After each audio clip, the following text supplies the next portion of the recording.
لله الحمد لله وكفى وسلام على عباد الذين اصطفى أما بعد أعوذ بالله من الشيطان الرجيم بسم الله الرحمن الرحيم قال الله تعالى في كتابه حرمت عليكم ميتة والدم ولحم الخنزير وما أهل به لغير الله والمنخنقة والموقوذة والمتردية والنطيحة وما أكل السبوع إلا ما زكيتم صدق الله العظيم.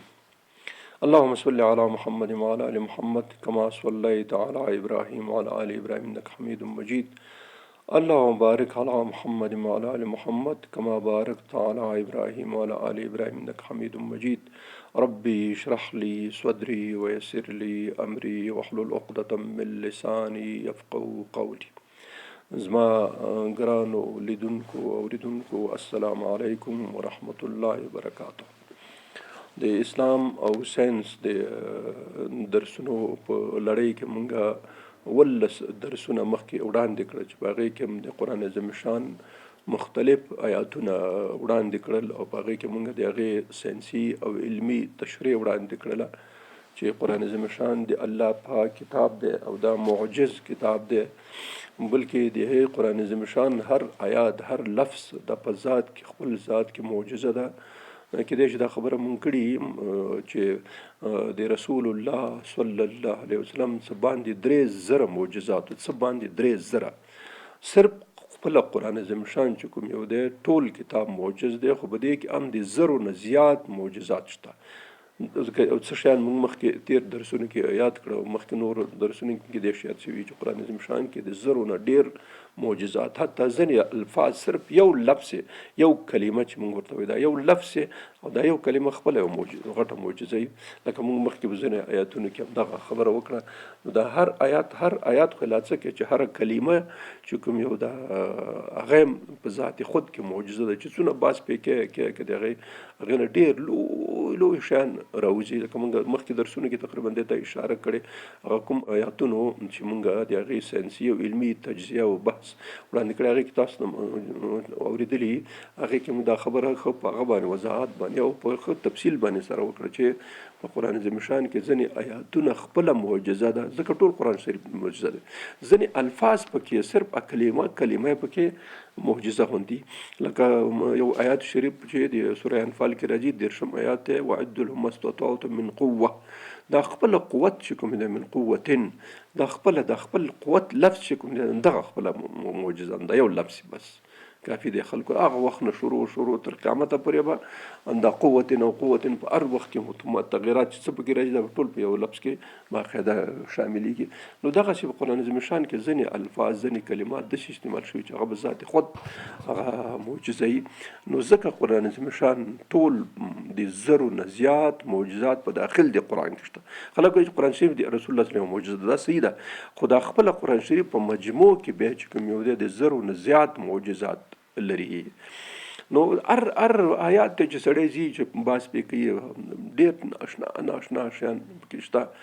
نو مونږ نن د دې درس موضوع چې کوم یو ده دې کې مونږ یو ډېر اختصاصي مسله، البته کېدای شي دې کې 2 درسونه مونږ وکړو، 2 درسونه شي یا 3 شي، هغه ته ګورو د درسو گنجایش ته به ګورو چې داسې لږ تفصیلي بیان شي ډېر به ښه وي چې هغه ټول شیان ته سړی پکې اشاره وکړي.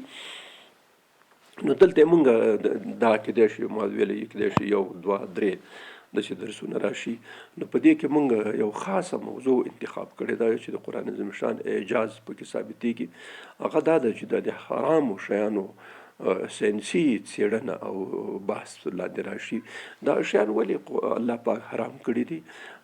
دې کې اوس څه ساینسي او علمي ډېر غټ بحث پکې دی. دلته ډېر ساده الفاظو کې انما حرم علیکم میتة والدم دا ویلي چې ما په تاسو حرام کړي دا شیان. نو دا داسې ډېر ساده الفاظ سړي ته ښکارېږي، خو د دې مونږ او تاسو دا ساینسي هغه وڅېړو، بحث پکې وکړو چې الله پاک چې کوم شیان حرام کړي دي دې څه دلایل دی او څه علت دی. موږ اصلي د دې درسونو کېدای شي امکان 2-3 درسونه وشي، خو د ټولو درسونو کې به مرکزي موضوع همدا وي چې کوم شیان الله پاک حرام کړي دي، دې موږ طبي او ساینسي تجزیه او تحلیل او بحث پرې وکړو، څېړنه پرې وکړو چې دا ولې حرام شوي. اصلي خبره به دې کې څه ده، دا یو مهم بحث دی، ډېر مهم بحث دی، په دې باندې سړی پوه شي. او دې کې یو بله خبره هم ده چې دې کې داسې خبرې مخې ته راځي چې د هغې نه بالکل ځان ساتل پکار دي. موږ خو ډېرو شیانو نه اوس موږ نه یو خبر. یو سړی چې زهر ونه پېژني طبیعي خبره ده، زهر خوري ځکه پېژني نه. دا موږ او تاسو په دې ملل متحد نړیوال سازمان چې کوم یو دی، دا دې کې یو برخه چې کوم دی WHO هغه صحي برخه چې د دې پورې مربوط ده، دا په کال کې یو راپور خپروي د مختلفو شیانو، ځکه صحي هغه ښيي 13 صدۍ کې، دا اوس خو 20مه صدۍ ده، په 20مه صدۍ کې د دوی راپور ما د WHO لوستی وو، په هغې کې لیکلي وو چې صرف د سګرټو په وجه باندې 4.5 میلیونه افراد مړه شوي دي. صرف ګوره دا ډېر خطرناک شی دی. صرف د یو سګرټ څکولو په وجه، صرف یو سګرټ یعنی سګرټ چې څکولی دي، په دې کې 4.5 میلیونو کسانو خپل ژوند د لاسه ورکړی دی. دا څومره خطرناک خبره ده. یعنې دا چې هر چا مخې ته راشي دا خبره، او دې کې انشاءالله کېدای شي زما خو زړه ده چې وبشي زه به بحث پرې وکړم چې دا خپله سګرټ څومره خطرناک شی دی. نو هغه که وبیا کو انشاءالله په دې باندې یو بحث ضرور دی چې وشي، ځکه خلک دې نه خبرول پکاري. نو خلکو ته ډېر ساده ښکاري، ساده خو لا څه کوي چې پیشن ورته ښکاري. هسې په دې باندې ځان داسې کوي چې زه لږ کاکه یم، هغه مونږ خلکو ته کاکه وایي، زه لږ کاکه یم، کاکګۍ کې د هغه بدبخته په دې نه پوهېږي. خلک په غوسه مې چې بدبخته ولې ورته وایي، خو رښتیا ورته سړی وایي. فکر کوي چې د خپل هغه ما درته مخکې ویلې چې زهر یو سړی نه پېژني، نو خوري، طبیعي خبره ده، خوري ځکه چې پېژني نه. اوس دا سګرټ خبره دا ده چې دا اصلي زهر دی، خطرناک ترین زهر دی. د کینسر په عواملو کې فکتور اف کینسر چې کوم فکتورونه دي، کوم عامل د کینسر دی، په هغې کې تر ټولو اول ترین شی چې کوم یو دی، د قنداریانو نه بالاترین چې کوم یو پکې دی، هغه سګرټ دی. یعنې اوله درجه عامل یا فکتور د کینسر مرض چې کوم دی، هغه سګرټ دی. اوس سړی په دې ښه پوهېږي. نو مراته نه ما د دې درسونو د 2-3 درسونو انشاءالله که ژوندي و الله پاک عمر راکړي، نو هغه دا شو چې وایم چې د خپل مونږ ورونه په دې پوه شي چې دا کوم کارونه مونږ کوو، لکه دې کې مونږ 2-3 شیان کېدای شي بحث وکړو. یو حرام غوښې چې کوم حرامې غوښې، یو په دې بحث وکړو. یو کېدای شي یو درس دا وي چې تاسو بیا پوه شئ دا درسونه 3 وایي دا چې دي. یو درس به دا وي چې حرامې غوښې چې کوم الله پاک حرامې کړي دي، او کوم څاروي چې غوښې حرامه شوې ده، یو جز دا شو. دویم درس به انشاءالله که وشو ژوندي وخت مولت راکړي، نو هغه به بیا د شرابو په باره کې، خمر چې ورته ویل کېږي، د هغې په باره کې به یو درس انشاءالله که وشو وبکړو. یو درس به د مخدره موادو چې دا مونږ او تاسو مخدره مواد ورته وایو، دې باندې به انشاءالله یو بحث وکړو چې هغه کې سګرټ او تریاک او هیروین او دا شیان، دا هغې باندې انشاءالله یو ما خو زړه دی چې وایي کړو، الله را سره مدد وکړي، ځکه د هر شی د الله د مدد نه غیر نه کېږي. ټول اختیارات د هغه سره دي.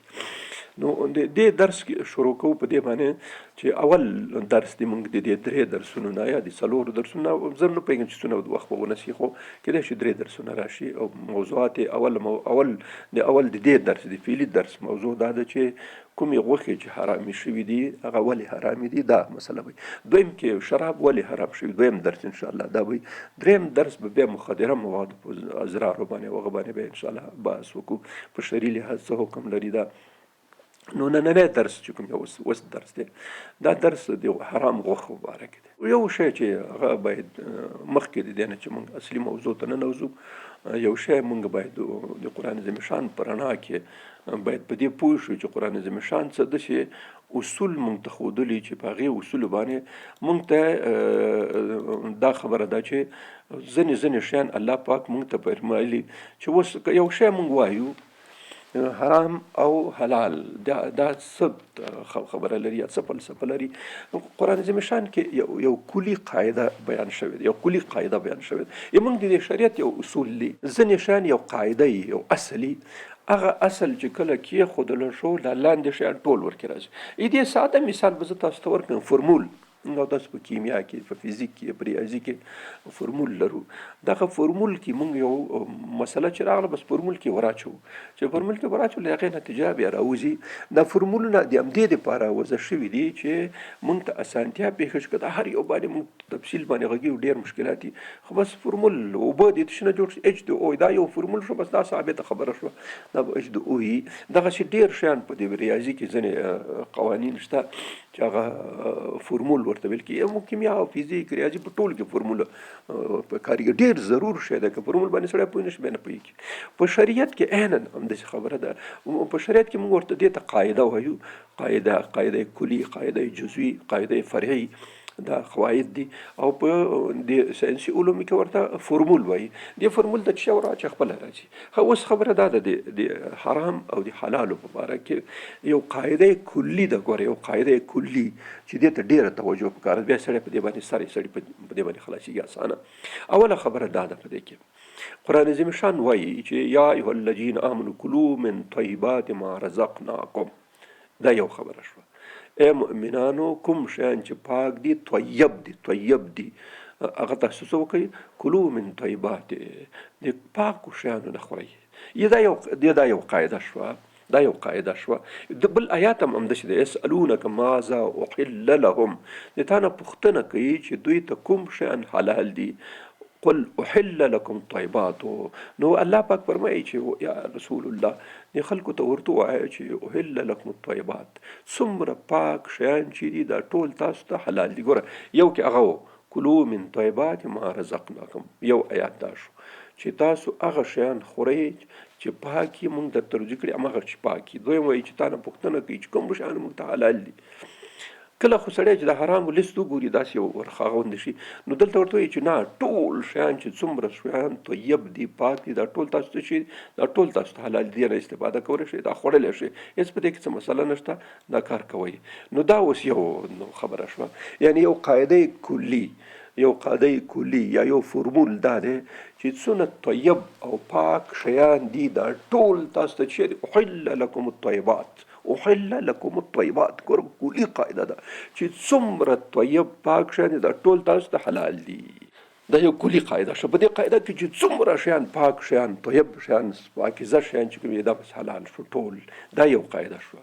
دویم آیات راځي هغه دا وایي چې کوم شیان چې طیب دي، پاک دي، هغه چا حرام کړي دي. چې خلک داسې کوي، ځینې دا وجه دا ده چې ځینې خلک زهد او صوفیت او دا ریاضت او په سوړو کې او په هغه کې په غارونو کې کېنستل او دې رهبانیت دې ته په اصطلاح ویل کېږي. ډوډۍ مه خوره، سر مه جوړوه، سال مه جوړوه، جامې مه اغونده، غسل مه کوه، واده مه کوه، د زندګۍ ټول شیان هغه پرېږده. دغه شیان چې کوم دي دې ته ویل کېږي، دوی زهد دغه ته وایي. عبدالله بن مبارک رحمت الله علیه زموږ اودس په دې امت کې یو لوړ شخصیت پېر شوی دی. ام مفسر دی، ام محدث دی، ام زاهد دی، ام فقیه دی، ام مجاهد دی. دا ټول صفت الله پاک دې سړي کې ایښی دي. دی وایي چې زهد دا نه دی چې تاسو طیبات او پاک شیان چې دا مه خورئ او لباس مه اغوندئ او نکاح مه کوئ، دا شیان مه کوئ. دا شیان بیا زهد نه دی. زهد دوه شیان دي. د الله پاک چې کوم تاسو ته طیب او پاک شیان درکړي دي هغې باندې تاسو شکر وباسئ په پاکو شیانو، حلالو شیانو باندې. او کوم چې حرام دي د حرامو شیانو نه ځان وساتئ. او درېیمه خبر دا کوي چې په زړه کې ډېر اوږدې منصوبې او ډېر اوږده پلانونه مه جوړوئ. دا به کوم، دغه دا پرېږدئ دونه ډېر. چې تاسو زندګي چې څومره مناسبه وي، ضرورت د ضرورت په حساب، د اړتیا په حساب باندې خپل زندګي تېروئ. دا اوږدې طول العمل دې ته ویل کېږي. طول العمل د شیطان شی دی. دا شیطان په خلکو ته په زړه کې دا شیان واچوي چې دا به شي او دا به شي او دا به شي. د یو قسم اورېدلی وي کېدای شي تاسو ویلې چې کوم سړی او چې خلک ډېر غریب وي نو بس یو چرګ یې لرله دې به هګۍ کولې د هګۍ به یې بازار ته وړلې به یې خرڅولې نو په لاره باندې د هګۍ ټوکرۍ پخوا به ټوکرۍ کې وو اوس هغه پچۍ مچۍ جوړې شوي به ته په شا ته اچوي نو دا ټوکرۍ په دې سر باندې دا شیخ په دې کې 10 ارزو هګۍ چې وي د هګۍ ورسره وي نو دا اوس دا ځوان دی بیخي غالبا واده نه دی کړی د عمر کې دی نو دا لاره کې چې کور نه وتلی مور یې البته ورکړي چې دا ویسه اوس بازار کې خرڅ کړي دکاندار ته یې ورکړه نو د ځان سره چورت ویله چې ښه دا خو 10 هګۍ دي دا به 10 هغې وخت کې 10 روپۍ به کېدي لږې کېدی دا به شي بیا به په دې باندې یو بله چرګه به واخلم هغه به 2 شي چرګانې به شي بیا به د هګۍ 10 اوس دی بیا به 15 شي بیا به هغه چې خرڅ شو بیا به لږ څه ګټه شي او څه به یو بله چرګه به واخلو بیا به 3 شي په دې لاره په دې لار روان دی چورت وایي خو خیر هم د غریب همدونه هغه خو خیر د چرګانې ډېرې شوې اخر دا ځکه چې دا کم از کم چې 3-4 چرګانې شوې 3-4 دانې هګۍ چا چې خو داسې یو هفته کې چې ډېر شیطان جوړي یو هفته کې تقریبا 10 دانو ته رسوي نو چې 10 شي دا به بیا بله چرګه بیا بالاخره ډېرې چرګانې به شي بیا به د هګۍ شي بیا بالاخره په دې باندې یو وزه یا پسه به واخلم هغې پیسو باندې هغه وزه پسه بچي کوي خو یو دوه معمولا وزه خو 2-3 بچي کوي لا میږه د دغه یو دوه کله راوړي کله یو راوړي نو دا به شي بیا به غوا واخلم بیا به دا شي دا پیسې به زیاتې شي او بیا به بالاخره یو څه پیسې برابر شي په هغې باندې به څه دا کور مور دا به برابر کړم او بسترې او سامان وامان به واخلم بیا به واده وکړم واده کې بیا به بچي مشي طبیعي د زندګۍ د طریقه ده خو بیا څه وایي چې زوی مې هغه شي ما سره زوی هغه شي زوی مې جنګ شي را سره بس دا شي په دې داسې به په دې ګېډه کې به دې لغته ووایم یعنې دا د خپل هغه چورت و نو چې داسې دا پښه داسې کړې دا پښه داسې کړې ټوله ټوکرۍ لاړه بس لاندې لوېدلې هګۍ دي که نه هګۍ چې سر نه ولوېږي لاندې ټولې ماتې نو دې ته ویل کېږي خیال پلاو دا اوس هغه ټول شی چې د هغوی منصوبې جوړې کړې وي چې داسې چرګانې به شي بیا به پسه وزه شي بیا به غوا شي بیا به کور شي بیا به واده شي واده کې بیا ماشومان وشي ماشومان به ما سره دومره برغټ شي کېدای شي ما سره لانجه کوي او دی به ورانۍ کوي زه بیا نه پرېږدم چې بیا په لغت ووایم بس دا لغت یې ورکړه نو بس ټوکرۍ چپه شوه هګۍ سر وخوړلو ټولو بس لاړې هېڅ شی نه شو هېڅ شی هم نه و هغه څه طول عمل دې ته ویل کېږي دا عبدالله مبارک رحمت الله قول دی چې زهد دې ته ویل کېږي طول عمل نه تېر شي اوږدې منصوبې به جوړې موږ خپله کله چې سړی یوازې کله چورت وایي ښه دا پیسې دونه راځي دا به داسې کړو دا به داسې کړو ځکه سړي هغه محدود هغه یي که نه دا تاسو یو شي ته خیالي دا دومره غټ رشوت خواره چې په لکونو ډالره وهي په لکونو ډالره وهي دا همدغه شی دی نور هېڅ خبره هم نشته دوی شیطان په دې زړه کې وزین لهم الشیطان سوء اعمالهم دا شیطان دوی ته هغه بد عملونه مزین کړي ښایسته کړي ښکلي کړي په ترکیه کې یو کور واخله 2 واخله یو به یو زوی شي بل زوی شي که 3 لري 3 به شي یو په دوبۍ کې واخله یو په پلانکیزه کې واخله او داسې چکرې به وي موټرې به وي ضد زرې به وي باډي ګارډان به وي خلک به راځي دا غټه مېلمانخانه یې هر سړی به دې صفتونه کوي هر سړی به هغه کوي چې د اوټونو وخت شي بیا به اوټونه خلک درکوي ځکه پیسې خو تاثري که نه اوس خو مفت ووټ څوک نه ورکوي هېڅوک نو دا چې خبره ده چې زه مفت ورکوم بس شی ورپسې نښتی یا پیسې یا مقام یا چوکۍ یا آینده تمه یا څه چې بیا پسې ما ته ګټه رسېږي ځکه چې د سره ما کومک وکړي ووټ مې ورته راجم کړي نو یو څه خو بیا پرې راسره کوي او هغوی د عملا مونږ لیدلي دي د خلکو سره چې کوم کمپاین والا د کمپاین والا سره باقاعده څوک چې ځان یې غټ شي ته انتخاب کړي آینده کې ډېرې غټې منصوبې لري که نه نو دلته مخکې په لکونو باندې په زرګونو باندې ډالر ورکړي دا ستا مصارف شو نو هغه زړه دی که بیا چاته ورکوي که نه ورکوي خو هغه بیا د خپل اثر رسوخ نه بیا کار اخلي د خلکو نه ووټونه راټولوي دا ټول دغه طول عمل د شیطان وزین لهم الشیطان سوء اعمالهم بد عمل رشوت سود غصب د خلکو بې عزتي کول دا په دغه کې دا د طول عمل دی نو ځکه عبدالله مبارک وایي چې دغه ځان وساتئ اوس دلته مونږ دا هغه وکړه چې دا ځینې خلک داسې هغه لري نو قرآن عظیم شان دا نظریه بیخي رده کړه چې دغه رهبانیت او دا زهد په اصلي معنا کې دا نه دی لکه دا تاسو تصور کوئ چې بس غار کې کېنه بس الله وایه دا شی نه دی، دې شریعت تقاضا نه ده، د محمدي شریعت تقاضا دا نه ده. مخکې به و په عیسایت او په مسیحیت او په هندویزم کې دا شیان بیخي ډیر دي او دا را نقل شوي اصلا د هغوی نه ده. شریعت کې دا شی نشته. دلته قرآن عظیم شان کې باقاعده سوره اعراف کې غالبا 22 آیات دی، په هغې کې دا راځي چې قل من حرم زینة الله التي اخرج لعباده والطیبات من الرزق. دا خلکو داسې اوازه اچولې وه چې څوک مسلمان شي نو دا شیان به نه کوي، دا به نه کوي، دا به نه کوي، جامې به سم نه اغوندي، سمه ډوډۍ به نه خوري، سمه زندګي به نه لري، بلکې فقیرانه او عاجزانه. او د هغې مطلب د عاجزانه او فقیرانه دا نه دی چې بیخي نو جامې وباسه لوڅ لپړه او لغړ ګرځه او کور لرم، زندګي نه، دا زندګي نه ده. الله پاک فرمایي قل ورته وایه من حرم، چا دا څوک دی چې دی حرام کړي دي زینة الله التي اخرج لعباده. دا څوک دی؟ اخر دا سړی موږ ته وښیي دا څوک دی چې هغه طیبات چې الله پاک پیدا کړي دي هغه د خلکو د زندګۍ دپاره زینت دی، لکه جامې، لکه کور، لکه اس، لکه سپرلی، دا شیان چې دا څوک دی؟ دا سړی موږ ته په ګوته کوي که نه، دا څوک دی چې دا کوم دونه غټه بلا ده چې اوس دی حرام کړي دي چې دا شیان کوي. والطیبات من الرزق، او د رزق چې کوم پاکیزه شیان دي دا چا حرام کړي؟ دا سړی خو موږ ته په ګوته کوي دا څوک دی چې دا د حرام او د حلالو د اختیار یې ځان سره اخیستی، در حالې چې د حلت او د حرمت اختیار صرف د یو سره دی، یو چا سره بس، هغه الله پاک دی، بل چا سره نشته. او پیغمبر هم چې کوم صلاحیت په هلو حرمت کې لري هغه د نایب په حیث باندې د انسان په صفت باندې نه دی، بلکې د رسول او د پیغمبر د الله پاک د استازي د نایب په حیث باندې هغه ځینې شیان حرام، هغه هم د الله پاک د وحی او د امر او د حکم په حساب خپله د اختیار ورسره نشته چې د شیان حرام کړي او حلال کړي. هغه د رسالت هغه مسله چې د رسالت په حساب باندې په شخصي په ذاتي لحاظ دا کار نشي کولی، ځکه د اختیار صرف د الله سره دی. او اصلي وجه کې دا ده، مخکې هغه اول 3 درسونه چې د اسلام او ساینس په باره کې ورکړه، د الله پاک علم، د الله پاک حکمت، د الله پاک قدرت، د الله پاک لطافت، دا شیان موږ ولوستل په همدې خاطر باندې چې موږ ته دا پته ولګي چې دا حل او حرمت چې الله پاک ځان پورې تړلی دی، چې دا حل او حرمت بل څوک صلاحیت نه لري، هېڅ څوک په دې کائناتو مخلوقاتو کې بغیر د الله نه. د هغې اصلي وجه دا ده چې په دې شیانو سر نه خلاصېږي، څوک پرې پوهېږي نه په دې باندې، چې نه پوهېږي نو څنګه یو شی حلال یو شی حرام کړي، چې تا ته پته نه لګي نو څنګه ته یو شی باندې حکم کوي چې دا حلال دی دا حرام دی. د الله پاک موږ تاسو مخکې د الله پاک په علم کې دا خبره وکړه چې الله پاک د ټولو مخلوقاتو علم دی، الله پاک د علم په نسبت باندې دش دی لکه سمندر دریاب نه چې یو څاڅکی سړی د سترګې دا د ستنې د سر راجګ کړي، نو دا علم کله د دې صلاحیت وس لري چې یو شی د حلال کړي، یو شی د حرام کړي، هغې په فلسفه څه پوهېږي، هغې په حکمت څه پوهېږي، هغې په ګټو په تاوان څه پوهېږي، خو نو هغه ذات د دې صلاحیت لري دا حلال دا حرام.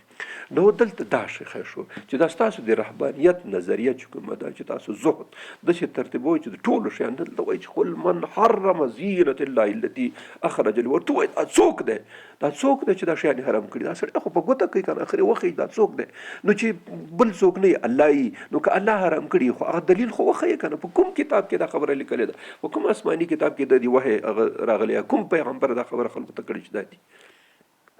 و طیبات من الرزق، او رزق چې کوم طیبات دي، اخو معنی دا شوې دی آیات معنا دا شو چې الله پاک دا ټول شیان حلال کړي دي.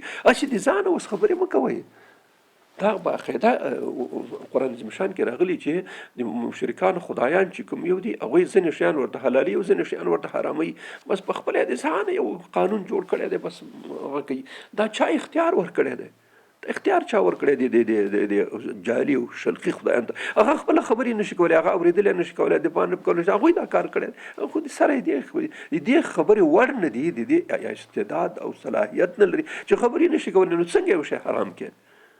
نو خبره دا ده چې دې شیان ته باید فکر وي. نو ځکه کلي قاعده په شریعت کې د موږ دا شو محمدي شریعت کې چې احل لکم الطیبات یا احل لهم الطیبات، د تاسو دپاره یا د دوی دپاره ټول طیب پاکیزه شیان چې دي، صفا پاک سوتره شیان چې دا ټول ورکې حلال دي. دا قاعده شوه. دلته یو بل آیات شریف دی مائده کې اتایم آیات د سوره المائده دی چې یا ایها الذین آمنوا، اوس وایي چې ای کسانو چې تاسو ایمان، لا تحرموا الطیبات، تاسو طیبات پاک شیان مه حراموئ په ځان باندې، نه بل چا ته حراموئ، ځان ته مه حراموئ، په بل چا مه. لا تحرموا الطیبات ما احل الله لکم ولا تعتدوا. نو تاسو هغه شیان چې کوم طیب دي، پاک دي، صفا دي، سوتره دي، هغه مه حراموئ، او دا تجاوز ولا تعتدوا په دې خبره کې تجاوز مه کوئ. تیری موږ دا صلاحیت تاسو سره شته نه چې داسې ځان اوس یو شی حرام کوي. ان الله لا يحب المعتدين. الله پاک تجاوز کوونکي نه خوښوي. تجاوز نه دلته مطلب دا دی چې حلال شی سړی حرام کړي، دا تجاوز شو. الله پاک داسې خلک بالکل نه خوښوي چې هغه حرام شیان حلالوي یا حرام شیان حلالوي. کلوا مما رزقنا حلالا طیبا. بیا ګوره د آیات کې بیا وایي چې تاسو خورئ هغه څه چې طیب دی، پاک دی، الله پاک روزي کړي درته. واتقوا الله الذي انتم به مؤمنون. د هغه الله نه ویریږئ چې په چا باندې تاسو ایمان راوړئ، په چا باندې تاسو ایمان راوړئ هغې الله پاک نه ویریږئ. ولې حلال حرام وایي چې شی حلال دی او تاسو هغې ته حرام وایي؟ دا صلاحیت خو صرف د الله سره دی. حتی زموږ د عقاید وګورو، د عقایدو په هغه کې دا مسله ده چې که څوک حلال حرام وبولي او خپل وبولي، هېڅ دلیل ورسره نه وي، او حلال حرام او حرام حلال وبولي، دا د عقایدو مسله ده، سړی بې کافر کېږي. دې خبره خو نه ده چې شی حلال دی چې نه قسم په خدای چې حلال دی وایي حرام، هغې ته دلیل موجود دی حرمت. او یو شی حلال دی او دا سړی کلک شي دا حرام دی، قسم په خدای دا حرام دی، دې باندې سړی کافر کېږي. قسم هم لاړو غرق شو، دا سړی کافر شو په دې باندې. تا ته چا صلاحیت در کړی دی چې یو شی په علت کې دلیل وي او یو شی په حرمت کې دلیل موجود وي او سړی بیا وایي چې نه تخته یې چې دا داسې دی. نو په دغه خبرې مونږ خلکو دغه چې ځان یې د شیان جوړ کړي، بس زه دکتور یم، زه پی ایچ ډي لرم، زه فیلسوف یم، زه مفکر یم، زه بلا یم، بس حلال حرام کا حرام حلال کا. دا صلاحیت غیر د الله نه دی، هیڅ چا سره نشته چې هغه د حلال حرام کې او حرام دی حلال کې. دا اختیار بل چاته الله پاک نه دی ورکړی. نو دا کلي قاعده چې موږ تاسو د څو آیاتونو په رڼا کې ولوستله چې کوم شیان چې طیب دي پاک دي هغه دي. بل آیات کې سوره المائده 5 آیات ته وایي چې اليوم احل لكم طیبات. په دې شریعتونو کې څه داسې مسایل و چې ځینې شیان پاک و صفا و، الله پاک د امتحان په خاطر باندې ځینې وخت بند کړي و، په نه کړي دې به نه خورئ، دې ته مه نږدې کېږئ. لکه د آدم علیه السلام مسله چې کوم آدم علیه السلام چې کله جنت ته ننوت ورته وایي چې لا تقرب هذه الشجرة فتكون من الظالمین. دغه ته مه نږدې کېږه، کنې د ظالمانو د جملې به شئ تاسو. د امتحاني خبره وه، دا شی پاک صفا و بالکل. آدم علیه السلام چې وخوړو، بی بی حوا هم چې وخوړو، وجه دا دا شی پاک و، دا شی حلال و، هغه کې نه و، صرف امتحانا الله پاک دا دوی ته وایي چې دې ته مه نږدې کېږي، ځکه دوی د هغې معلومول چې ودرېږه دوی څونه دي الله پاک د حکم مطابقت کوي. دغه خبره وه، اول د امتحانو پرېږده چې دوی هغه هم معلوم شي چې څومره د الله پاک هغه ساتي، د حکم خیال او نظر ساتي. دغه یو خبره پکې وه. نو کنې اشیاء نو خبره دا شو چې اليوم احل لكم الطيبات، وایي چې نن تاسو ته ټول شیان چې کوم یو پاک دي، دا ټول شیان تاسو ته حلال شو. بس دا یو شو اليوم احل لكم الطيبات. سر دی نن تاسو د آیات چې نازل سوره مائده اخري سورت دی د قرآن شان چې نازل شوی دی. نو د سپیکر کې غالبا چې د لسم نهم او د لسم کال اخر د رسول الله صلی الله علیه وسلم د حیات اخري سورت همدا نازل شوی دی کې چې کوم احکام نقل د اخري احکام دي. نو وایي چې اليوم احل لكم طیبات، نن مې تاسو ته ټول طیبات پاک شیان پاکیزه او سوتره شیان چې دي هغې تاسو ته حلال کړل. دې طیب کې لږ خبره کوو چې طیب اخر وروستي آیت شته چې احل لكم طیبات، 15 آیاتونه موږ وړاندې کړه په دې باره کې چې ټول طیب شیان چې کوم دي دا چیرې د حلال دي تاسو ته. دا طیب اخر آیت شته. دې کې دوه مسایل دي. یو مسله پکې دا ده چې دا شی پاک صفا مرداري نه مطلب دا نه دی چې لکه موږ ته حرام شي مردار بول، نه، دا شی دی پاک صفا بالکل. یو جز پکې دا دی خپل پاک صفایي که نه سړی هغه وګوري چې یو شی مرداري هغه خو سړي زړه ذهن او هغه هم نه مني، نو دا یې پاک. یو صفت پکې طیبات او لکه د الفاظو نه هم داسې معلومیږي. دویم صفت پکې دا دی چې دا د انسان دپاره مفید او ګټور شی، مفید او ګټور. یو دا چې خپله یې پاک صفا سوتره، یو دویم د مردارۍ او د خباثت او د شیانو هغه پکې دی. دویم صفت دی چې دا مفید او ګټور. یعنی دلته دوه خبرې شوې. الله عز وجل فرمایي چې تاسو ته ټول سوتره او پاکیزه او مفید شیان چې کوم دي دا ټول ته حلال دي. هم ګټور، مفید او پاک صفا شیان چې کوم دي دا تاسو ته حلال، دا تاسو ته حلال دي. نو کوم شیان چې ګټه لري ګټور شیان چې پاکي په دې شرط چې پاکي ځینې ګټور شیان هم داسې دي چې هغه ناپاک وي. اوس لکه موږ تاسو زندګۍ کې پروتین ویټامین خوندیات پلانکې شو دا ټول شیان چې کوم دي دا مفید دي ګټور دي انسان ته بالکل ګټور لا څه کې ضروري دي دې نه غیر حیات نه کېږي. خدای ګنده دا خبیث په یو لعنی کې په یو هغه کې مرداري کې ولویږي نو چې ولویږي دا خدای مفید شي خو خبره خدا د شیخ وګوره کړه چې شی دی نو ځکه ام طیب شرط شو چې پاکي صفایي سوتري ام دویم خبره دا شو چې دا شی د مفید او ګټوري نو چې یو ستړی شی مفید می خو پاک نه بیم نه راځي پکې نو دغه قاعده کلی شو چې طیب شیان پاک شیان چې کوم دا ټول شي دا موږ تاسو په دې شریعت کې موږ تاسو ته حلال دي. اوس خدا یو جز شو یو قاعده شو چې طیب پاک صفا سوترا پاکیزه او ګټور شیان چې دي الله پاک چې کړی دي دا حرام کړی دي او یا حلال کړی دي بس دا حلال دي تر قیامت پورې بیا چا سره اختیار نشته به دې کې لاندې باندې هیڅ څوک هیڅ مجتهد هیڅ امام هیڅ پیر هیڅ فقیر دا صلاحیت نه لري چې حلال او حرام کې ګوتې ووهي. دا د هغې سره چې څه نازل شوي بس هماغه دي چې قرآن کې دی او څه په صحیح احادیث کې ګوره چې کوم شی په صحیح حدیثو کې د هغې حرمت او علت هغه شی به صحیح هغه دی نو اندېښنه نه چې بس حدیث بې ځانه چا جوړ کړی وي چې رسول الله وسلم دا شی دا نشته په صحیح احادیثو چې کوم شی ثابت شو هغې علت او حرمت به ثابت دی که نه نو علت او حرمت دا یو جز دی د قاعدې شو.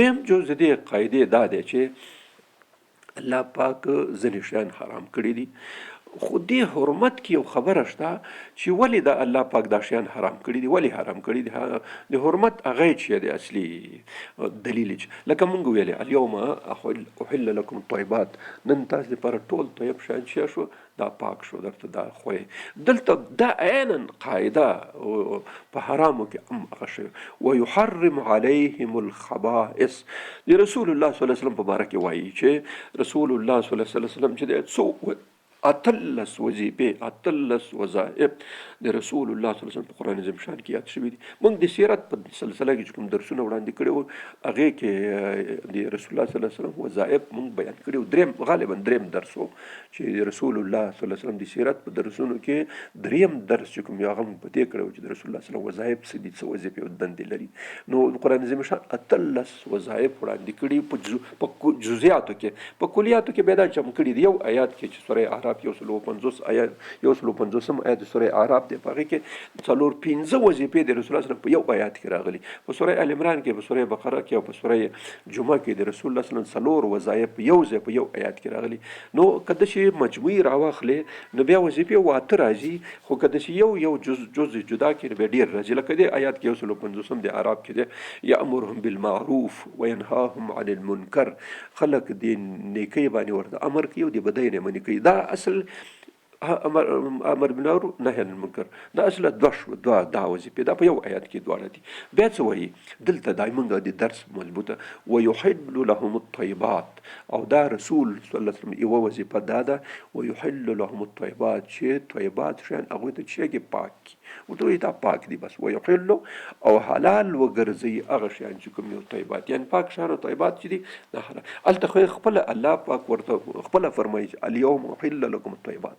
بیا د رسول الله صلی الله علیه وسلم په وظایفو کې دا اشاره ورکوي چې ګوره په رسول الله صلی الله علیه وسلم که کوم شی درته حلال او حرام وګرځوه د ما د رسول او د ما د نماینده په حیث په دې هل او حرمت منئ د ما د رسول پیغمبر او استازي په حیث به د هغه علت او حرمت منئ ځکه دا زما استازی دی ما خبره کوي. نو کنې قاعده کلیه خدا د علت او د حرمت اختیار صرف دی الله سره دی.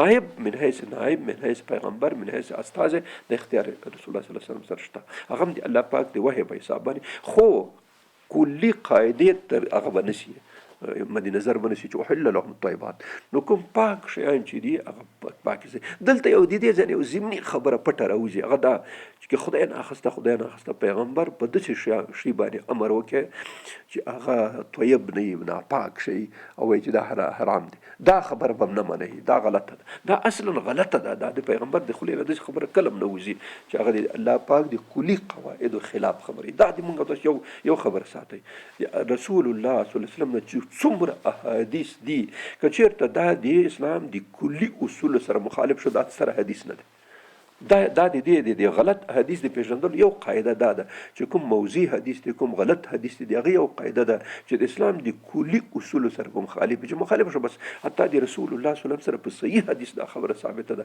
که چېرته ما خبره غلطه وه نو بیا په دیوالي ولئ چې غلط خبره، ځکه ډېر خبرې داسې دي چې هغه خلک ورته منسوب کړي، رسول الله صلی الله علیه وسلم د خولې مبارکې نه کله هم داسې خبره نه وځي. هغه باقاعده د مسلم حدیث دی. حضرت بیبي عایشه وایي که تاسو ته داسې خبره چا وکړه چې د اسلام د کلي اصولو سره مخالف وي او رسول الله صلی الله علیه وسلم د چا نسبت وکړي، دا خبره یې سره مه منئ. هغه کله کوي هغه څه کوي چې څه وحی ورته شوي ټول خلکو ته رسوي او ورکوي. که چا ویلې چې نه کمیا زیاتیا پکې کړي، کمیا زیاتیا د انبیا علیه السلام شان نه دی. ما کان ان ابدله من تلقاء نفسي ان اتبع الا ما یوحى الی انی اخاف. رسول الله صلی الله علیه وسلم فرمایي چې ما دا شان نه دی، زما حیثیت دا نه دی، زما دا وظیفه نه ده او زه دا صلاحیت لرم نه چې په دې وحی کې زه تغییر او تبدیل راولم، بلکې ان اتبع الا ما یوحى الی، زه مطابق د هغه څه کوم چې الله پاک ما ته وحی کړی. او بیا څه وایي اني اخاف عذاب عظیم، زه ویرېږم د دې عذاب عظیم نه که ما دا کار وکړي، الله پاک به ما داسې کړي عذاب عظیم ورکړي. ځکه ته ما پیغمبر د دې په خاطر لېږلی چې ته خلکو ته داسې خبرې وکړې. دا د پیغمبر شان نه دی. د پیغمبر شان چې دا نه وي چې هغه کې تغییر او تبدیل نه راولي. معنا ده چې رسول الله صلی الله علیه وسلم په وظایف کې الله خپل خلکو ته وایي، امت ته وایي چې ګوره د دې سړي، د دې انسان، د دې ذات یو وظیفه دا ده چې احل لهم طیبات، پاک شیان به دوی ته څه کوي؟ حلالوي به، خبیث شیان نشي حلالولی ورته، دا صلاحیت نه لري، دا استعداد نه لري. دویم خبر ويحرم عليهم الخبائث، او حراموي به دوی ته چې کوم خبائث دي. نو قاعده یې کېښوه د پیغمبر هغه دا دی چې څومره طیب شیان دا به دوی ته حلال شي، دا حلال دي درته. ويحرم عليهم الخبائث، څومره مضر شیان، ناپاک شیان، پلید نجس شیان چې کوم یو دي دا به ورته حرام شي. دا ټول حرام دي، خبیث دي. نو دلته قاعده راووته. یوه قاعده دا چې ټول طیبات چې دي دا حلال دي، ټول طیبات پاک شیان او ګټور شیان. دویمه قاعده دا راووته چې څومره خبیث ناپاکه مضر شیان دي دا څه دي؟ دا حرام دي. بس قاعده کلیه مونږ ته لاسته راغله. دغه قاعده باندې چې ځان سړی پوهېږي بیا پوهېږي. نو معنا دا شو چې څومره پاک شیان دي دا څه دي؟ دا ټول حلال دي، او څومره ناپاک نجس شیان چې دي دا حرام دي. دغه ځای بیا سړی کولی شي چې قرآن عظیم شان چې کوم شیان حرام کړي دي نو د هغې معنا دا شو چې دا دي خبیث. اوس اصلي موضوع ته راځو. اصلي موضوع دا وه د غوښې خبره وه، د څارویو چې کوم یو الله پاک غوښې حرامې کړي دي. دې ساینسي تجزیه لږ کوو، ساینسي څېړنه او بحث پرې کوو چې ولې دا حرام دي. دلته چې موږ کوم آیات ولې سورې مائدې دریم آیات هغه حرمت علیکم المیتة یو والدم ولحم الخنزير وما أهل لغير الله به والمنخنقة والموقوذة والمتردية والنطيحة وما أكل السبع إلا ما زكيتم. شپږ شیان دلته بیان شو، دا په تاسو حرام دي، د غوښې د جنس نه.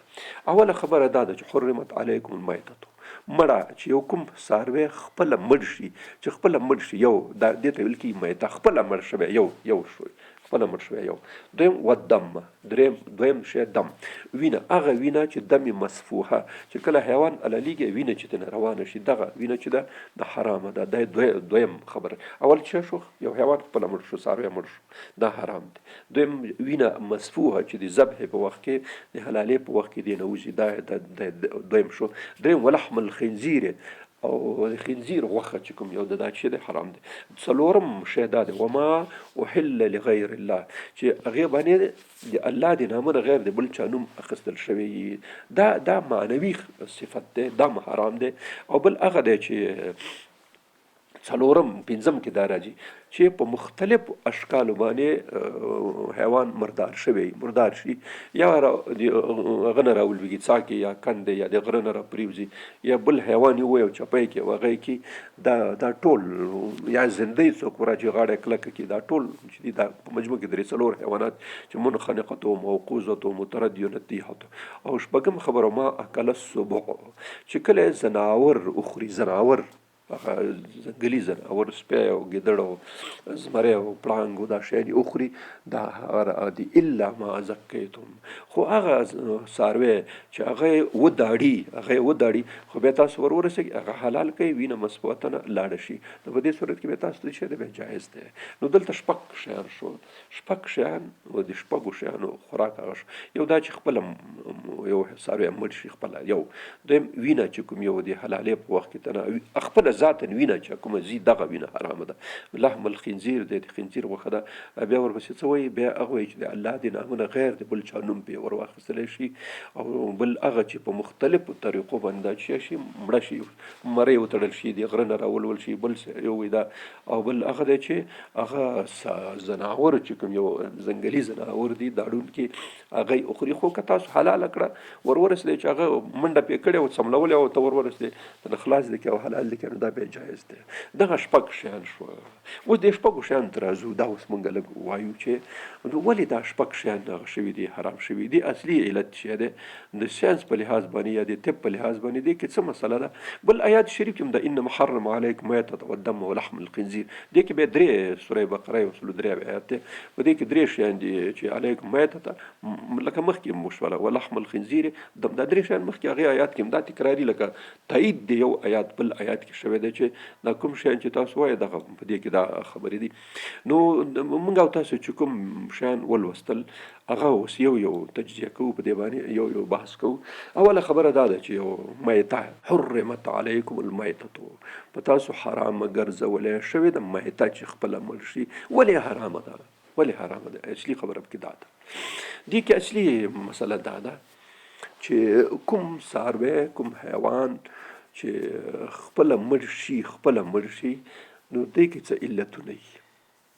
دا چې خپله مړ شوی دی دې کې یو هغه دا دی چې دا مرګ دا څه ناروغۍ په وجه باندې طبي لحاظ باندې چې کوم مرضونه دي ناروغۍ دي امراض دي ډیزز چې کوم یو دي هغه حیوان ته لګېدلی او د دې نتیجه کې دا چې شوی دی دا څاروی مړ شوی دی مردار شوی دی. یو جز دا شو دې ته فکري یو جز پکې دا شو چې دا میته ځکه حرامه ده چې دا چې مړه شوې څه دلیل خارجي موجود و ناروغۍ دا یو شو. دې باندې بیا بحث کوو وروسته. یو خبره شو. دویمه دا چې مخکې یو خبره تېره شوه چې حرمت علیکم میتة والدم او دا وینه په تاسو حرامه ده. دا دویم حرمت کې و.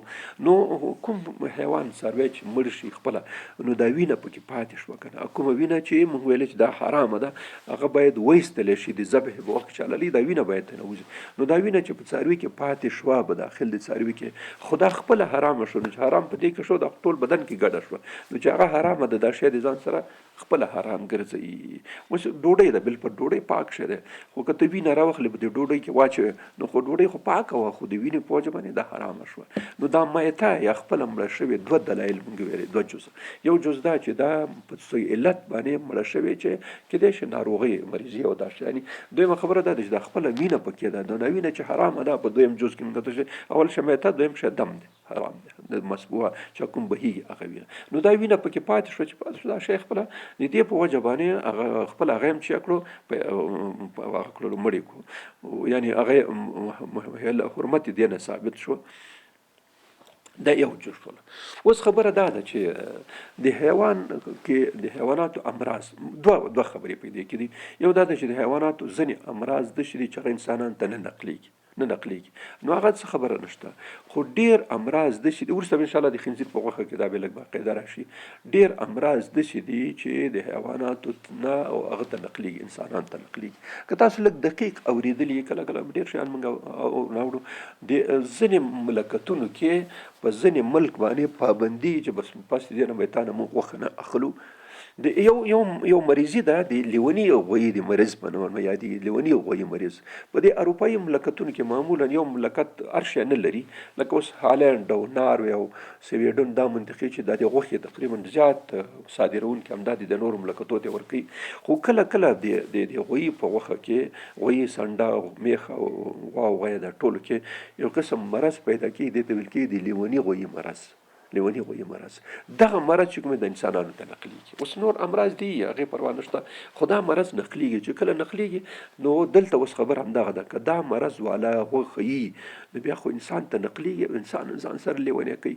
نو په دې خاطر باندې دا څه شو دا دی. نو ځینې امراض داسې دي چې د حیوانات انسان ته نقلیږي، چې مثال مې درته وویلی، وروسته بیا انشاءالله په خنزیر او په دغه کې باقاعده دا ټول تفصیل بیا ټول راشي.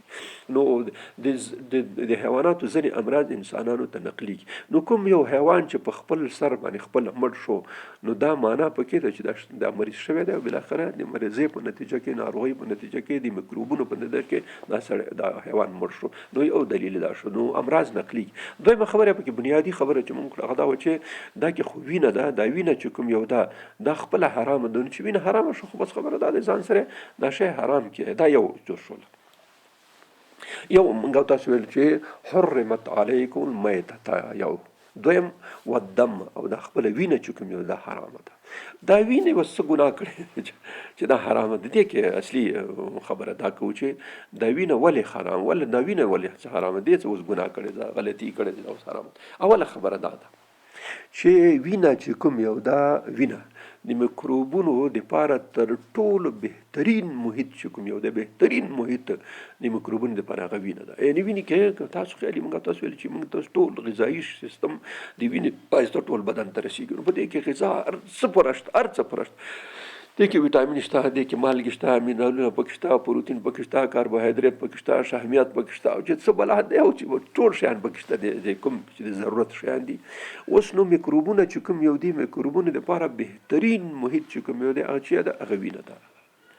یو خبره ضمني به ووایم قرآن عظیم شان کې، بلکې طبي لحاظ باندې قرآن عظیم شان کې راځي ویسألونک عن المحیض، د تا نه پوښتنه کوي د حیض په وخت کې د مقاربت جنسي په باره کې، چې موږ ښځو ته نږدې کېدی شو که نږدې د هغه په وخت کې د حیض په وخت کې.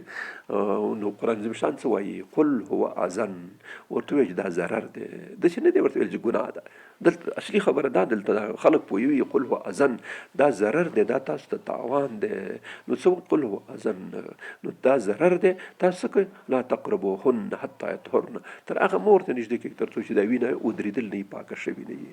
نو دې ځای نه داسې معلومیږي چې د حیض په وخت کې مقاربت جنسي ځکه بند دی چې دا وینه د میکروبونو لپاره بهترین محیط برابري. چې محیط برابري دلته غم دا دی چې کېدای شي په د مقاربت جنسي کې د کوروالي کې د یو طرف نه بل طرف ته میکروبونه شي، تبادله شي، او دواړه طرفونه. اکثره دا سوزک او دا امراض په دغه وختونو کې یو بل ته انتقالېږي، ځکه هغه وخت کې تیار هلته محیط میکروبونو ته برابر دی. نو چې تیار ډوډۍ درسترخوان پروت وي، میکروبونه به ولې حمله پرې نه کوي. نو دغه وینه چې خوراک یې ناروا دی، حرام دی، یو وجه دا شو چې دا د میکروبونو لپاره بهترین محیط دی. نو چې چېرته میکروب ګوري منډه به راخیستې، په دې ځای کې به ځان کړي. یو خبره دې باندې خو پوه شوې چې خپله وینه چې کومه ده دا د میکروبونو لپاره بهترین جاذب دی. دلته ځان بس را رسېږي، دې ځای کې ځان وغورځوي، قرار پکې پراته یو شپې ورځې پکې تېرېږي. چې ته وخوړله خو غرق شوې که نه، تیار یو میکروب په ځای باندې 100 میکروبونه تیار پکې نغد راغلي او بس ځان سره دې وخوړل. یو مسله دا شوه. دویمه خبره دا ده چې وینه دوه وظیفې لري په عمده لحاظ یې دوه وایو. د دې خوا نه چې کله ځي د زړه او د دې طرف نه اکسیجن ځان سره اخلي او خوراکي مواد هم ځان سره اخلي د زړه نه. هغه چې خوراکي مواد یې مونږ په کولمو کې جذب شي، بیا جګر ته راځي، جګر څه تعاملات پرې کوي، بیا زړه ته راځي، بیا زړه یې صرف پمپ کوي، ټول منطقو ته رسوي. نو دا چې کله ځي د دوی سره خوراکي مواد او دا شیان یې راړي، چې کله حجرات ته ورسېږي، په حجراتو کې بیا څه کوي؟ د حجراتو نه بیا اضافي فضوله او بعبس مواد چې کوم یو دي چې هلته اوس تولید شوي، هغه په کار ده چې وایستل شي، لکه کاربن ډای اکساید، امونیا او کراتینین او پلانکیشن، مختلف شیان دي چې ګرده او دا شیان یې تصفیه کوي. اوس دا وینه چې دې خوا نه لاړه، نو دې سره اکسیجن او خوراکي موادو چې هلته ورسېد حجراتو نه، اوس واپس چې په ورید کې راځي توره وینه چې معلومېږي. دې کې خو مضر مواد هم شته، هغه مواد چې بیخي په کار نه دي، هغه وتل په کار دي، د وجود نه ایستل په کار دي، او دا شی ته راواخلې دا شی خورې. نو دا خو په اصطلاح کې دغه وینه چې کوم یو ده، دا وینه خو هغه وینه ده چې په دې کې د مضرو موادو د ټول شیانو موجودیت شته. نو ته یو مضر شی څنګه خورې؟ خبره هم دا ده چې دا خو مضر مفید مواد هم لري، خو د مفیدو موادو په خوا کې مضر مواد هم لري. یو هلته خو موږ میکروبونه چې میکروبونه پکې ډېر زیات دلچسپي لري. دویمه پکې دا ده چې دې کې خپله د دې وظیفې په لحاظ باندې یو طرف نه خوراکي مواد وي، خو بل طرف نه بیا هغه مواد راوړي چې هغه د بدن نه په هر صورت ایستل پکار دي، دلته موجودیت پکار نه دی، مضر دي. نو دا خو مضر شی دی، نو مضر شی ته اوس څنګه خورې؟ دا په کوم ځای کې اوس جایزه شوه تا ته چې دا به کېږي؟ در حال دا چې دا باید د بدن نه لرې شي. بله خبره دا ده چې دا وینه چې کوم یو ده دا خو باندې پوه شو چې دا وینه کې یو دا چې میکروبونه شو، دویم دا چې دې کې مضر مواد هم شته. دریم شیان دا دی وینه چې څنګه د بدن نه وځي بیرون ته. تاسو خیال کله څاروي تاسو حلال کړي قرباني او د خلک یا قصاب سره، نو چې هغه ولې حلالي په هغه وخت داسې تیز رواني، خو یو دقیقې په وخت کې تقریبا یو دقیقه چې ګوري به داسې ودرېږي، داسې لکه خټه غوندې شي، او وروسته چې وخت تېرېږي بلکل لکه تیږه غوندې داسې کلک شي. وجه دا ده چې دا لخته کېږي، په دې کې یو قسم فایبر، یو قسم ځان ته تارونه پکې تشکیل شي. مخکې موږ غالبا مخکې درسونو کې ویلي چې د انسان په وینه کې چې کوم حجرات دي 3 قسمه، سپین کرویات، سره کرویات او پلټلیټس یا صفات دمویه. سپین کرویات سره کرویات موږ ویلي چې دا د اکسیجن او د کاربن ډای اکساید د انتقال وظیفه لري. سپین کرویات دفاع کوي. پلټلیټس یا صفات دمویه وظیفه دا ده چې دا وینه لخته کوي. د وینې لختې کې 12 فکتوره پکې رول لري. په دې فکتورونه چې کله فعالیت شروع کړي نو داسې تارونه جوړ شي او جال جوړ شي. اصلا دا جال چې کله جوړ شي، دا جال کې د وینې سپین کرویات سره کرویات دا ټول ونخلي ایسته لخته شي. اوس خبره دا ده چې دا خلک وایي دا وینه ولې ډېر خلک کمقل دي، ډېر احمق دي، چې کله کوم ځای زخمي شي وڅټي ټول وخوري. هغه داسې فکر دا وینه خو ډېره مفید شی دی، خوړل کې پکار ظالم دی خدای. دا خو هر شی خپل یو طریقه لري که نه. نو دا وینه که ته وخورې بالفرض دا کومه چې لخته شوې او هغه تا ته راغلې، نو یو خوا هغه مضر مواد پکې شو، میکروبونه پکې شو. دریم دا دی چې دا کوم شی چې ته خورې دا په بدن کې حل کېږي نه. دا کوم فیبرونه، کوم تارونه، کوم جال چې دلته جوړ شوی دی، دې د هضم دپاره د انسان په وجود کې انزایم نشته. چې انزایم نه وي معنا دا نه حل کېږي. نو هسې تیږې خورې که نه هسې شګې خورې، نو ظالمه د خدای چې دا خورې ولې شګې نه خورې. شګو کې خو میکروب به نه وي که نه، دې کې خو میکروب شته، مضر مواد شته او د حل امکان هم نشته. نو دا داسې بلې خلک یې وڅټي، دا ډېر احمق خلک دا په دې نه پوهېږي. اصل خبره دا د ځینې خلک دومره ضد نیولي چې قرآن عظیم شان کې دا وینه حرامه ده، چې حرامه ده راشه د قرآن د ضد په خاطر دی، الله پاک سره د دشمنۍ په خاطر دا خپله وینه وڅټه. او کله بعضې خبیث خلک شته چې سړی مړ کړي نه وینه ایسته وڅټي. دا هغه نهایت چې چا سره ډېر زیات ضد دي. نو ځینې پخوا وخت ته به کیسې اورېدلې وې چې فلانکي سړي داسې نظر منلی و چې که سړی مې مړ کړی نو په دا کوپړۍ کې به زه شراب خورم یا به شربت خورم. دا نهایت زیات هغه ذلیل حرکت دغه یي چې دا خلک یې کوي. دا خبره ده پکې کنې دا ثابته ده په طب او په ساینس او په دې ځایونو کې چې کومه وینه چې دا په اصطلاح سره د انسان د وینې نه ځي او بدن نه وځي، دا خو هلته پرڼ کېږي. دې پرڼ شوې وینې په داخل کې چې کوم ما درته وایي دا یو جال تشکیلوي، په دې جال کې دا ټول شیان خلي، ځکه دا بندېږي. که نه همداسې نه بندېږي، همداسې خو جریان لري. نو دا اوس دا شی چې دی دا انسان د ګټه نه رسي بلکې ضرر رسي، بلکې چیرته رسي ضرر رسي. نو ځکه الله پاک فرمایي چې حرمت علیکم المیتۃ ویلې لحم و دم او دم ویلې چې دا خبره ده. اوس خبره دا ده چې که یو څاروی په نورو طریقو باندې غیر د ذبح نه په نورو طریقو باندې د غره نه راولېږي، کمر نه ولېږي، په څا کې ولېږي، په دې ټولو شیانو کې دا په مجموع کې حرام دي، په مجموع کې د حرام دي. چې که صحیح بد نه شوه اصلي دلته سړي ته معلومیږي چې دا کوم شیان چې په غیر د ذبح نه په بله طریقه مړ شي. خو خبره دغه ده، هغه ما درته ویلي چې مرض هغه میته کې خو مرض و، دلته مرض نشته. خو دلته که خیالي بنیادي خبره دا شوه چې دا حیوان چې غاړه چاغه کړه مړه شوه، خو هماغه د میتې او د دې څه فرق شو؟ هغه وینه چې حرامه ده، وینه په بنیاد کې حرامه شوه. نو دا وینه په دې څاروي کې پاته شوه، که د غره نه راولېدو، که پښه ماته شوه، که بډ شو، که اربلا شوه او مړ شو، خو وینه خو پکې پاتې شوه. که نه چې وینه پکې پاتې اوس یو څاروی راولېدو چې راولېدو او سړي حلال کې بس خبره خلاصه، بیا نه دی. او یا داسې یو چا زندې ور اچولې او دې کې لاساو او تا حلال کې وینه ترې لاړه، بس بیا مسله پکې نشته. نو که په هر طریقه باندې غیر د ذبح نه کوم حیوان مړ شو، خپله وینه پکې پاتې شوله، وینه د حلالې په واسطه ونه وتله، نو معنا دا شو چې دا شی شو دا وینه او دا حیوان ناپاکه شو، ځکه وینه ټوله پکې به داخل د وجود کې پاتې شو. نو چې وینه حرامه شوه نو بس خو شی حرام شو. ما درته وایي ډوډۍ کې اوس شراب واچوه خو بس حرام شو، ځکه شراب حرام شو نو ډوډۍ هم د ځان سره پاکه ډوډۍ د ځان سره حرامه کړله. دا یې درېیمه خبره وه. څلورمه خبره پکې دا ده چې وما اکل السبع الا ما زکیتم. که چېرته کوم زناور حیوان یو څاروی وداړلو زخمي کې او ته ورسېدې او حلال لیکې، نو په دې صورت کې چې دی بیا دا جایز دی، کنې دا جایز نه دی. اصلي د دې وجه څه ده چې اوس یو زناور یو هغه خوړلی او ته ونه رسېدې او هغه کې نو بس هغه حیوان څاروی به نه خورئ تاسو. سره دې چې پسه به وي، وزه به وي، چرګ به وي، چرګوړی به یار به وي چې خو چې پاک شي حلالي، خو د دې په وجه باندې چې هغه سپي یا ګیدړ یا هغه خوړلی دی او مړ کړی دی، چې مرګ ته ورسېږي چې مړ کړي، نو په هغې صورت دا چې دا حرام دی. اصل خبره دا ده په دې طب کې تاسو که د امراض او ډیزیز چې کوم یو ورته ویل کېږي دوه قسمه دي، درې بلکې ډېر دي امراض. یو قسم امراض دي لکه دا اوس کرونا او دا شیان چې دا د وایرسونو نه پیدا کېږي. وایرس نه څه پیدا کېږي؟ ګوره یو دا کرونا دا اوس مصیبت چې راوتلی ده وبایي دا کرونا چې کوم دا وایرسي دی، د ریزش چې دی دا وایرسي دی، ممس دغه ځای کې دلته و هغه پیدا شي، ټنډغموري یا کله چرک چې ورته ویل کېږي دا هغه دی. په دې کې ایډز چې کوم یو دی دا بد مرض دا هم د وایرس په واسطه پیدا کېږي. او یو چې دی رابیز په نامه باندې لیوني سپي، موږ لیونی سپي ورته وایي، چې یو سړی لیونی سپي وخوري نو بس سړی بیا لیونی کېږي. که ډېر بای چانس که کوم یو پاتې شي، ځکه هغه چې کله دی وخوري د په دې لاړو په دغه کې رابیز موجود دی، دا وایرس دی خپله چې کله نه د وینو ته ځي، دا وینه نه راسم ځان رسوي عصبي رشتو ته، د عصبي رشتو نه داسې ځي په اثر چې فقط مجرد سر ته ورسېدو عصبي سیستم ته، نو بیا 1% چانس د جوړېدو شته، 1% سره 1% بیخي 99% د لیونتوب او د مرګ خطر دی. ځکه چې لیونی شو بیا مړ کېږي پاتې کېږي نه، نو 99% د لیونتوب او د مرګ چانس پکې دی، صرف 1% پکې چانس ده چې د پاتې کېدو، نو دومره خطرناک شی دی. اوس دغه رابیز چې کوم یو دی، دا رابیز په ټولو هغه حیواناتو کې شته، په ټولو هغه حیواناتو کې چې هغه څیرونکي پنجې لرونکي یا پنجې لري، چې لکه پیشو، لکه اوس وایي په پیشو کې دا شته، په سپي په ټول جنس د سپي کې شته، په پړانګ کې شته، په لیوه کې شته، په زمري کې شته، په دې شیانو کې شته. د ځینو شیانو سره خو مونږ هغه نه یو، ځکه زمری مونږ یم هغې واش کې به دلته نه راپرېږدي او هغې واش کې هم خلک ورسره احتیاط کوي. پړانګ هملته یي، لیوه هم هملته یي، ګیدړ میدړ خو هم نه راځي دلته.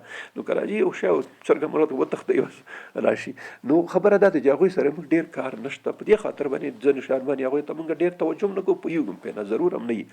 خو یو شی چې د موږ او تاسو په محیط کې شته، دوه شیان شته، هغه یو سپی دی، یو پیشو ده.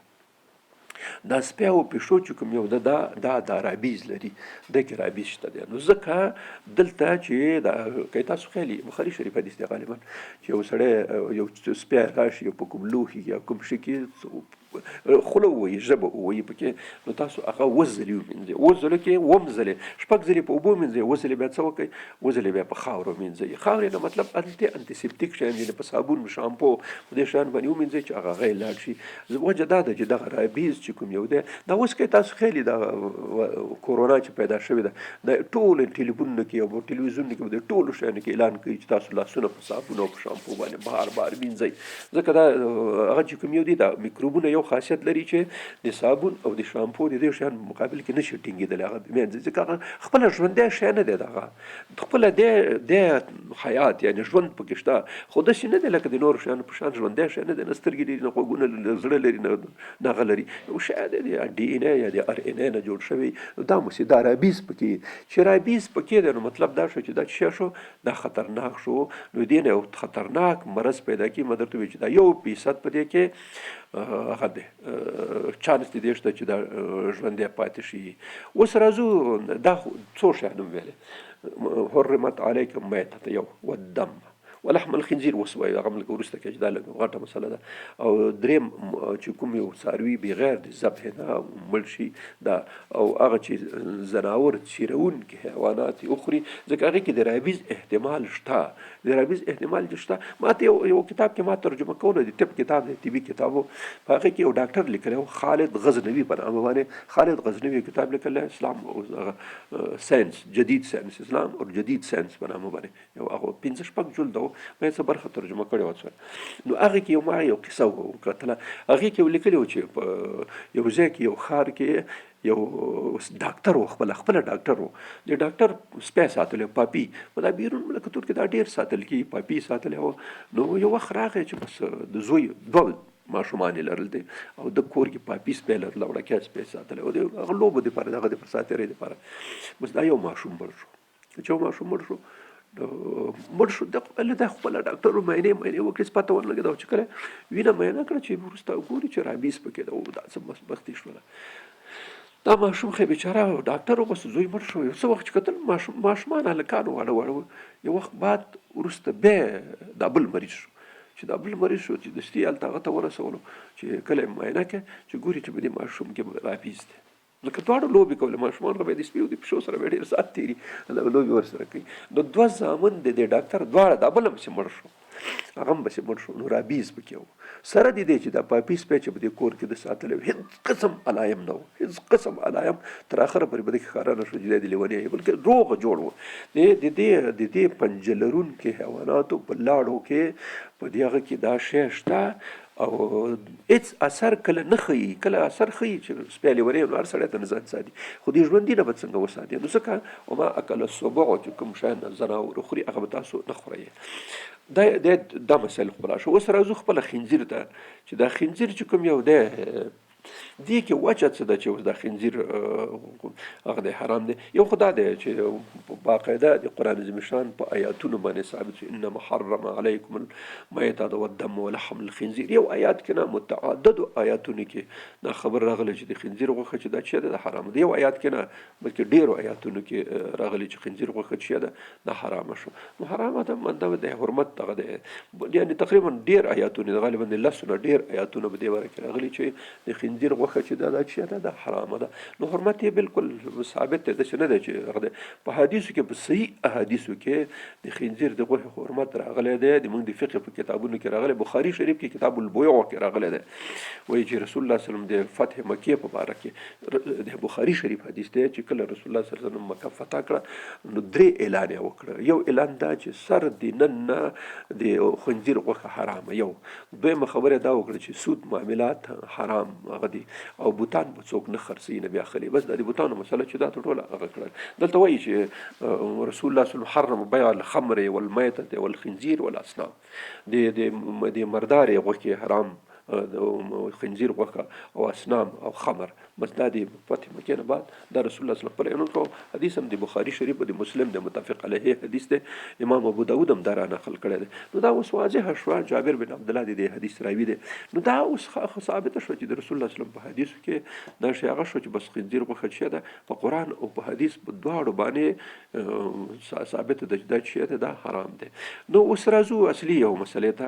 هغه مسله دا ده چې د طب په لحاظ ولې حرامه ده، طبي لحاظ باندې څه خبره ده، دې ته موږ لږ توجه ډېره کوو ځکه اصلي د موږ او تاسو د هغه مسله ده.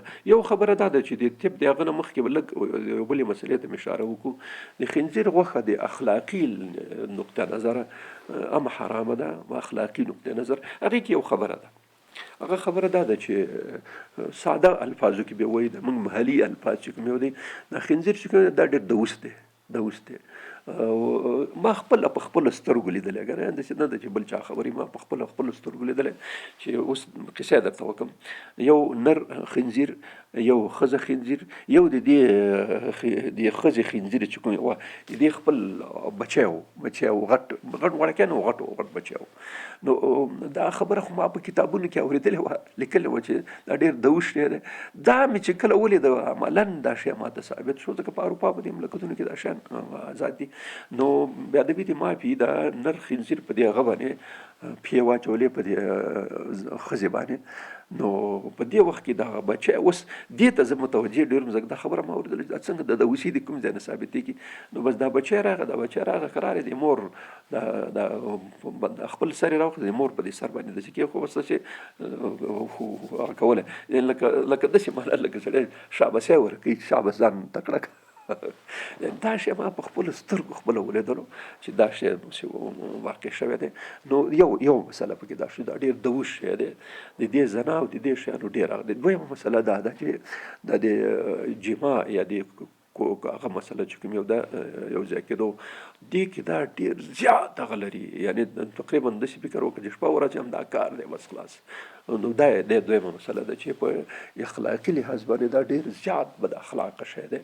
شپه ورځ هم دا کار یو بل دا کار چې کوي ډېر اوږده کیسه جوړه شي تر قرار یې پرې ولاړې ده چې ښه نیم ساعت یو ساعته پورې دی. دویمه خبره. دریم یو خبره دا ده چې په دې خوراکي شیانو کې دا یو بد صفت لري، هغه دا دی چې ډېر شی ګوري ټول خوري، بیا د دې ډېر مفید خپل جوابي چای چې وکړي دا هم بیرته خوري. یعنې خپل جوابي چای چې کوم یو دی دا چې وکړي خو له خنزیر هم دا هم بیرته خوري. نو معنا هر بلا خوري. دې ته همخور ویل کېږي، همخور همدم هر شی خوري بس دا نه کوي. اوس موږ تاسو انسان کې الله پاک شرافت او عزت ښی دی.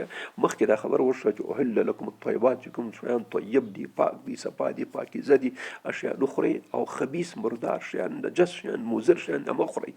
دا خنزیر چې کوم یو دی دا خو دا مصیبت لري چې بس شی په مخه ورځي بس ټول خولې ته اچوي بس خوري. دا یو بد صفت همدا پکې دی. نو اوس په دې باندې مفسرینو کرامو او ځینې علماو تحقیقات کړي او بلکې امریکا او په اروپا کې په دې باندې ډېر ریسرچ شوی دی ډېر کلونه چې دا خو انسان خوراک چې کوم یو دی بر علاوه د دې نه چې طبي اثرات لري په انسان په وجود کې، طبي اثرات لري، اخلاقي اثرات هم لري. اخلاقي اثرات یو طبي اثرات دي چې موږ تاسو شخرو دا طبي لحاظ باندې په تجزیه کېږي او پلان کې او جګر ته او زړه ته ټولو وینو ته دا شي. دویمه خبره دا چې اخلاقي دا موږ تاسو کریکټر چې ورته وایي یا انسان دا کردار په دې باندې اثر لري. ځینې شیان، ځینې صفات چې په کوم خوراک کې موجود وي هغه صفات خوړونکي ته نقلېږي. موږ او تاسو ډېر مشهور هغه تېر شوی علامه ابن خلدون، دا اصل دی د اندلس د اسپانیا، بیا راغلی په افریقا کې قاضي قزاع ډېر مشهور عالم تېر شوی دی. یو تاریخ لیکلی، تاریخ ابن خلدون غټ تاریخ تقریبا 10 جلده کتاب، یوه لیکلې مقدمه ابن خلدون دې ته ویل کېږي فلسفه تاریخ، د تاریخ فلسفه یې لیکلې. هغې کتاب کې یو ډېر ناشنا خبره یې لیکلې ده. ناشنا خبره دا ده چې هغه داسې وایي چې د عربان چې کوم دي دا د اوښ غوښه خوري، نو د اوښ غوندې ضدیان دي. خپله سړی پوهېږي عربان ډېر ضدي خلک دي. نو دا د اوښ غوښه خوري، همداسې سخت زړي او سخت جانه دی اوښ په شان باندې. ځکه اوښ غوښه چې طبیعي خبره ده، د اوښ شودې او د اوښ غوښه او د دوی په کرکټر او اخلاق باندې سیرت باندې اثر کړی دی. دا د ابن خلدون خبره ده په مقدمه تاریخ کې. دویمه خبره دا ده، دویمه دا وایي چې د ترک خلک چې دا ترکان دا خلک چې دا د اس غوښه خوري، دا د ابن خلدون خبره ده. نو ځکه د اس په شان باندې بشع او خوشحاله خلک دي، رښتیا خلک خوشحاله دي په هغه کې نه دي. نو دا بشاش خلک دي. بیا څه وایي والافرنج فرنګیان، موږ به پخوا فرنګیان ورته، فرنګیان دا ټول اروپا چې کوم دی ته فرنګ وایي موږ په دې پخوانۍ ژبه کې. نو موږ او تاسو په افغانستان کې دغه انګریزان چې دلته و دې ته فرنګیان ویلې، انګریزان چا نه ویل، اوس انګریزان لږ شو هغې کې فرنګیان مې ورته ویل. دا افرنج په عربي کې ګاپ نشته، نو جیم باندې بدلېږي ګاپ، افرنګ یعنې فرنګي یعنې افرنجي. نو هغه وایي چې افرنجیان چې کوم یو دوی د خنزیر غوښه خوري په هم دیا صح ویل دا دوسان دي. بالکل ثابت خبره ده غرب کې چې په هر ملک غرب نه چې شرقي که غربي که جنوبي که شمالي چې کوم ځای کې د خنزیر غوښه خوړل کېږي په هغې خلکو دوسي ډېره وي. بیا د دې ډېر معافي موږ یعنې خپله شخصا ما ته خپله کیسې کړي دي خلکو که نه چې د لور سره هلک راځي ټوله شپه ورسره تېروي او د غریب ورته ګوري. ډېر افغانان، دا د افغانانو تاریخ دی چې ډېر افغانان داسې تېر شوي چې هلته نور طاقت نه ده شوی، سړی مړ کړی، لور یې مړ کړی او را تښتېدلی دی، یا چې لیدلي دي چې دا یو سړی ډېر مشهور دی په افغانستان کې، سعدالدین شپون په د امریکا کې باقاعده هغه ویلې خبرې قبرونه او دا شیان هغه مړ شو مخه د وفات شو د خپل ذاتي قصه ماته چا کړې چې د سره په یو اتاق کې اوسېدلو چې اوس عمل ته وم چې لوري یو هلک سره راغله او پاس وختله ویلې چې ما ولیده چې ما اول خو د فکر و چې دی به نه خبر دی هم عمل ته استاد و دی هغه هم استاد و دی هم استاد والا استاد موږ ته قصه وکړله ویلې چې دا چې ما چې پوه شوم چې د لور پاس هلک سره جګه شوه نو بس دا سړی ډېر خجالته شو چې خجالته شو نو ما ته تذکیره شوې راته په ژړا شو راته ویلې چې فلانکیه سړي نوم نه اخلم ځکه ډېر غټ سړی دی تقریبا د افغانستان د ریاست د جمهوري دپاره یو د افغانستان د ریاست د جمهوري دپاره کاندید و هغه سړي دا قصه ماته کړې ده چې خپله کاندید و د کرزي په وخت کې بیا د اشرف غني مو دواړه کاندید شوي نو نوم یې نه اخلم ځکه مشهور سړی دی هغه دا قصه ماته کړې دی د سعدالدین شپون چې ما ته وژړل چې فلانکیه داسې حال سره مخامخ شو موږ نو ته ګوره اوس چې ما د لور سره هغه راځي زه اوس هېڅ نه شم ویلی ځکه قانون باندې ما هغه کړی ده اوس امضا کړې ما ویلې چې د همدې ځای تابعیت څه منم غریب یعنې دا یو مشکل دا یو کیسه نه ده دا ډېرو خلکو نه پوښتنه وکړئ تاسو چې کوم یو په غرب کې اوسېږي چې هلته به تاسو ته کیسې وکړي په پارکونو کې په لارو کې ښځې او نارینه سره بس لګیا هېڅ په کیسه کې مې دا شاید څوک د سره پېژني هغوی ته اوس عام هغه کې کوم ځای کې چې غوایانې غویي خرۍ او وزې او په بل خېجې راخېجې څوک څه حیوانات دي که نه دا دوی هغه انساني عزت او انساني شرافت یې د خنزیر د غوښې او د شرابو د غوښې د شرابو په خوړلو کې د هر څه د لاسه ورکړي ځکه شراب یې سړی خوري خو داسې کېږي انشاءالله وروسته بحث په دې راځي او د خنزیر غوښه هم چې خوري داسې مصیبت نه پېښ شي داسې یو شکل اختیار کړي نو دا یو مصیبت دی په دې باره کې چې دا یو غټ هغه دی مشکل موږ ته پیدا شوی دی چې دغه شی دا ځکه علامه ابن خلدون وایي چې د افرنج خلک یا غربي خلک چې کوم یو دي دوی د خنزیر غوښه خوري نو دوی دوسان دي د دوسي بالکل ټولو ته ثابته خبره دی نه هېڅ انکار کېدونکی حقیقت دی چې څوک انکار ته نه شي کولی په غرب کې بلکې هغوی افتخار پرې کوي هغوی افتخار پرې کوي دا خبره بالکل ثابته ده چې په غربي مملکتونو کې چې کومه جلۍ خپل بای فرینډ یا ګرل فرینډ ونه لري خلک ورپسې خاندي خلک خاندي دا دوسي پکې دونه عامه شوی چې بیا درپسې خاندي چې څوک دوس نه وي دوس پسې نه خاندي دوس بیا د نور پسې خاندي ته ولې دوس نه یې په دې باندې خاندي نو علامه ابن خلدون دا خبره لیکلې د موږ او تاسو ډېر مشهور مفسر چې کوم یو تېر شوی دی امام فخر الدین رازي رحمت الله تفسیر کبیر غټ تقریبا تفسیر د پنځه دېرش زره جلدو کې دی دم یو خبره راخیستې چې هر خوراک چې کوم یو دی دا د انسان د بدن جز ګرځي او دا د انسان په اخلاقو باندې اثر کوي په دې باره کې په اروپا کې او په غرب کې په دواړو ځایونو کې په محصلینو باندې د پوهنتون په محصلینو باندې او په بندیانو باندې په زندان کې محبس کې په بندیانو باندې او بیرون په محصلینو باندې دا تجربې وشوې خوراکونه ورته بدلول دا وکړه د هغوی بیا دا سلوک او هغه چې معمولا موږ سایکالوجي کې ورته سلوک وایو رویه او سلوک دې باندې مختلف خوراکونه ورکول بیا د دوی سلوک یې ځان سره ریکارډ کولو ورې دا سړی چې ورکې د هغه څه ګرځي سلوک کې څه تغیر راځي دا ورکه بالکل بې نتیجې باقاعده اعلان کړه د دې تحقیقاتو او ریسرچ چې خوراک د انسان په سلوک او په کردار او په کریکټر باندې چې دی دا بالکل اثر لري طبي اثر یې چې کوم یو دی په جسماني لحاظ باندې دا غم لري اخو لري خو دا سلوکي او رفتاري سایکالوجي کې رفتار او سلوک دا یو معنا ورکوي دا هم لري دا هم اثر کوي نو د خنزیر غوښه چې کوم یو د ما درته وایي چې هغه بد خاصیت لري یو خو هره بلا خوري بل دا د جنسي مسله کې دا ډېر هغه دی ما درته ما په خپلو سترګو لیدلي چې هغه بچی رالیدلی د مور هغه کول یعنې شاباسي ورکول شاباس دا هغه دی یعنې دا هغه پکې شته او دغه شی د غرب خلکو ته رانقل شوی دی نقل شوی دی نو ځکه هلته همجنس بازي دا مسله پکې ده نو کوم ځای کې چې دا خنزیر غوښه او شراب خوړل کېږي هلته ښځې د ښځو سره نکاح کوي هلکان د هلکانو سره نکاح کوي بلکې قانون دی په امریکا کې په دې ځایونو کې چې قانوني تحفظ ورکړی همجنس بازانو ته چې بس ودونه دي په خپل منځونو کې د فطرت خلاف خبره چې کوم یو فطري قانون دی د فطري قانون خلاف خبره دوی شروع کړې ده بس لانجې جوړې کړي انشاءالله درس بندونه بس بیا به د خنزیر نور متواقع برخه لږ زیاته ده بیا انشاءالله بل درس کې بیا وایي دا درس همدونه بس دی ځکه چې بیا گنجایش مني بیا انشاءالله دویم درس کې موږ ویل چې 3 درسونه 4 درسونه به دې ته موږ اختصاصو انشاءالله واخر دعوانا ان الحمد لله رب العالمين